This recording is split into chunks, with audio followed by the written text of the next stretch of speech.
So I've been talking for a while now about kind of resetting expectations and proposing for many of you that it might just be a better idea to focus on getting 4 pride of ownership rentals versus what other kind of gurus are talking about maximum leverage, go to 10, go to 20, whatever that means.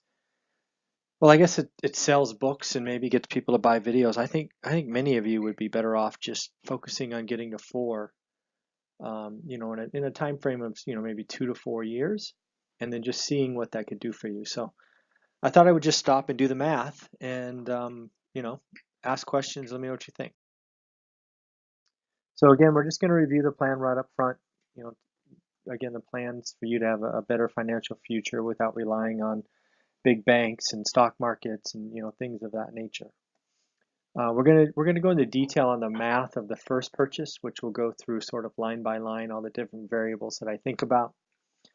I then just go ahead and sort of build the same slide and summarize the numbers across purchase 2, 3, and 4. It's again the same slide, just the numbers are essentially tripled. But I did want to highlight those. And again, you would purchase those, whatever time frame made sense to you, 3 months, 6 months, 1 year, 2 years, whenever it made sense for you. But I just wanted to get to the end of 4 and talk about where we're at. And then really just go through sort of the summary slide of what I think you have in front of you and why this might be a better way, to sort of start your financial future versus, tucking a couple of dollars away every paycheck. So again, remember, I'm not really big into, let's save a little bit in a 401k or a savings account every month. Let's trust people in New York that you've never met that are paid to, do whatever they do, and instead buy assets, and more specifically buy assets that cash flow. You've heard me talk about it all the time. Cash rich, asset poor, or crap is not the way to live. I propose that you are better off trusting yourself. Being an active manager, looking at stuff, making a decision, then being conservative and just sort of running it as a business, as opposed to trusting the system which says put money away and we'll take care of you and trust me. And that's just I'm getting, it just makes me ill when I sort of think about what the average person is being sold. Again, it's all about getting to 4, right? However, whatever time it takes you. Is it 6 months? Is it a year? Is it 2 years? Is it 4 years? Is it 8 years? Whatever it is, you're going to be in a much better position when you get to the retirement age, or maybe your kids get to high school, as one of the other videos, or gets to college, excuse me, as one of the other videos talked about with the 529 plan. And again, this is all built on being very conservative, right? I didn't invest this way, still don't. But again, this is, hey, I'm a busy professional. I've got the cash. I want to be ultra conservative, put something down, and then just let it run for 15 years and own it free and clear. So here's the deal, right? So let's just assume, I had to make some assumptions. So let's just assume the purchase price was 160 grand, right? I'm going to assume a 50% down payment, or $80,000. I'm going to assume rent for this one is $1,200. We're going to get a 15-year loan at 5%. It's actually a little high today. You probably get something in the 4s, but again, I wanted to be conservative because I'm not sure when you're looking at this video. My math says that mortgage payment fully amortized is going to be $633. I'm going to estimate everything else is $350. Again, this is a house, so you're just going to have taxes, insurance, property management, put some away for reserves, put some away for vacancies, those kinds of things. So I'm estimating $350, which is probably a little high, but again, it doesn't matter in this case. We're trying to be conservative. That just, rough math says that just under $1,000, right? Mortgage payment plus expenses. Obviously, a lot of that mortgage payment is principal, but anyways, you get the picture, right? So it's $200 positive cash flow from day one.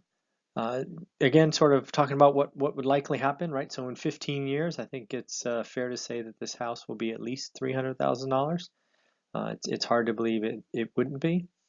Also, I'm going to be conservative and estimate that maybe rents have gone up by a third to $1,600. So just sort of set what you have in front of you. Again, remember your goal with this plan, right? Is to get to the point at the end of 15 years where you own something free and clear. We're going to use ultra conservative financing. For example, a 30-year mortgage, again at 5%, which is high, actually saves you $200. So it's the payment goes to under 430. But again, that's not what this plan is for. But I did want you to realize you could increase cash flow if you just put on a 30-year mortgage.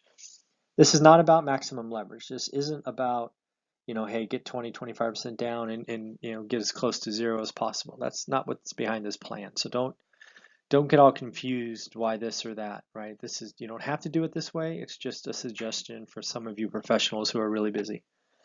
Again, it's about being free and clear in 15 years, right? This is, this isn't for everybody, right? But it is for some of you. And having, one, two, three, or four free and clear rentals when you're ready to exit the high stress years or high income years is probably a good thing. You're putting these things, as I call it, set it and forget it, right? It's bought conservatively, it was fully repaired, it was already leased, and you're just going to let it run from there. And then again, remember at the end of 15 years, your equity position, again, because you own it free and clear, will be $300,000. And your cash flow will be right around $1,200, right? Because again, the mortgage is now gone, but you still have ongoing expenses and the like, and maybe it's 11, maybe it's 12, whatever it is. It's north of $1,000, which is it's not a bad thing. So again, we're just going to build this out. This is basically that same slide we just went through, where everything is tripled, because you're in this slide we're building out. You're buying 3, whatever the time frame is.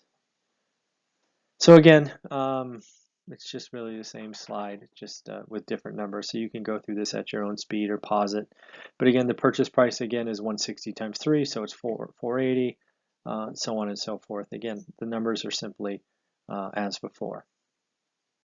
What do you have now at the end of 15 years, right? So if all you did was get to 4 properties in this plan, the other thing you may have missed is your tenants paid off half the building, right? It's true that you came in for 50%, but your tenants paid the other 50%, right? So if you bought 4 of these at 160, that's $640,000. You put down 320 grand. Your tenants over 15 years paid off the other 320. You've had tax savings along the way, right? So your cash flow that is positive and spendable money was likely, and probably very likely hidden in depreciation, which is something you get to deduct as a landlord against your tax savings. Reducing and basically hiding that extra income. And then again, after 15 years, when you sort of add up all 4 houses, you're a millionaire. Congratulations, right? You've done something, maybe in your 30s or 40s, over just a short 2-year period that guaranteed you were a millionaire, right? You're guaranteed to be a millionaire when you do it this way. So you can do a couple of things, right? You could sell them, which I would think would be a shame, but maybe that's the right thing for you to do in 15 years. The other thing you could do is borrow against it. Maybe you can go get a 50% mortgage and frankly take back 600 grand and again have positive cash flow going forward. You're going to have, again, you're going to have almost $5,000 in positive cash flow coming to you every month, which is, is almost $60,000 on top of whatever you have in 401k or Social Security or whatever else you have. So again, not a This all starts with pride of ownership rentals because, again, you want to remove risk. And one of the things that a lot of landlords, and I made this mistake over and over again, is I had condition risk, right? I bought a supposedly, well-used property that was rented, and my goal was simply to raise the rent and the tenant would stay. It didn't happen. It's a sucker's game. You lose 2 months, then you got to go repair it, then you have to lease it. And many times I wouldn't see a dime of rent for 6 months, which really hurt. And it's never a good idea, especially if you're a busy professional and you're looking to do this, low stress environment. Again, it's very, very conservative financing. All right, when you do the math, the cash on cash return is not great, right? But again, that's not what you're going for. If you were going for a higher cash on cash, you would maximize your leverage because again, increasing your leverage reduces the cash, which makes the return on the cash numbers look better. This is about being conservative and holding for the long term. And again, I really got to remind you, the tenant's paying for half the building while you do what you do and you're demanding full-time job, and you're not thinking about it, right? It's just running along, and every month the tenant helps you pay the mortgage, or actually you're going to pay it, but they send you the rent check, and you just keep chugging along. It's so in the end, just wanted to do the math.